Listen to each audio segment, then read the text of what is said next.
Today I'm going to show you why obsessing about sprint velocity is actually hurting you and your team. Let's get into it. Hey, I'm David and welcome back to the Agile Broadcast, a channel dedicated to exploring Agile concepts. If it's your first time here, consider subscribing so you can watch more videos like this one. So here's a trap that I see a lot of team and Scrum Masters new to Agile fall into, which is obsessing about velocity and story points. So velocity is often used as a way to quantify how much work has been done, usually in terms of story points, in a sprint. And I see lots of questions like, how do I increase my team's velocity? Or what can I do about my velocity? I think it's too low. But this sort of questions really troubles me, because I think it shows a clear lack of understanding of what velocity is for. Let me explain. The first thing to clarify is that velocity is an observation, nothing else. The problem though is that velocity too often becomes a target. But how can an observation become the target? It makes no sense. I get it, you wish you had a higher velocity, you wish you would work more, you wish your productivity was higher, you wish you could deliver more stuff and delight your customers. Believe me, I get it. But the big problem here is the feature factory mindset, a term that John Kotler coined a few years back in a blog. It described this trap that people fall into where they're just churning features after features, just like a factory, with no regards to business value being delivered or not. And think about it this way, high velocity could just mean you're delivering crap faster. And recently I saw a talk from Kevlin Henney where he made the distinction between speed and velocity.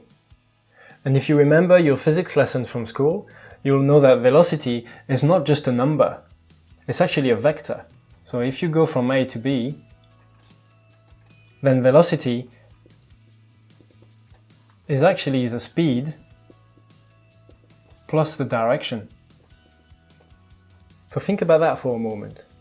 When we measure the number of story points delivered in a sprint, what we are really talking about is speed, not velocity. Are we going in the right direction? Have we developed the right features?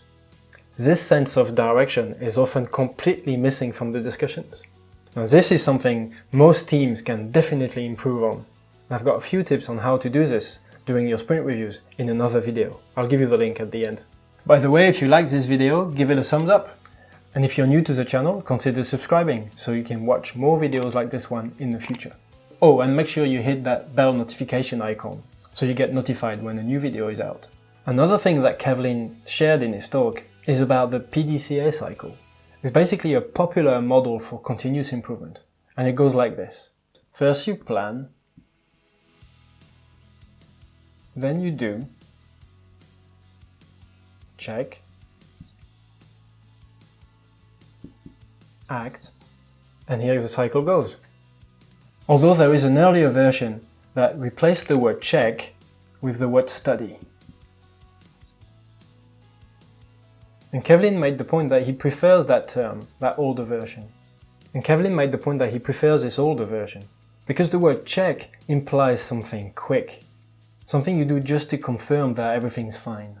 Whereas the word study implies something slow, something that takes time and effort.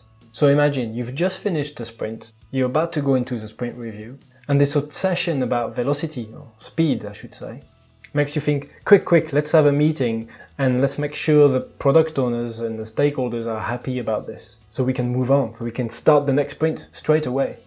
In this mindset, there is no time for analysis, there's no time for thinking, no time to really validate what's just been done. Consider this, with Waterfall, we used to do plan, and then do. And now we've moved in an Agile world where the way we do it is plan, do, with very little space for studying or analysis or thinking really about what we've just been working on. This obsession about velocity and story points, I tell you, it's not healthy. Slow down. And I promise you, you'll go faster in the end if you focus on building the right thing. So let me know, what do you think in the comments below?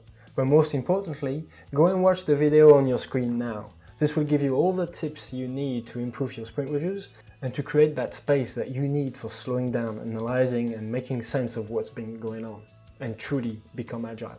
Thank you for watching and I'll see you next time.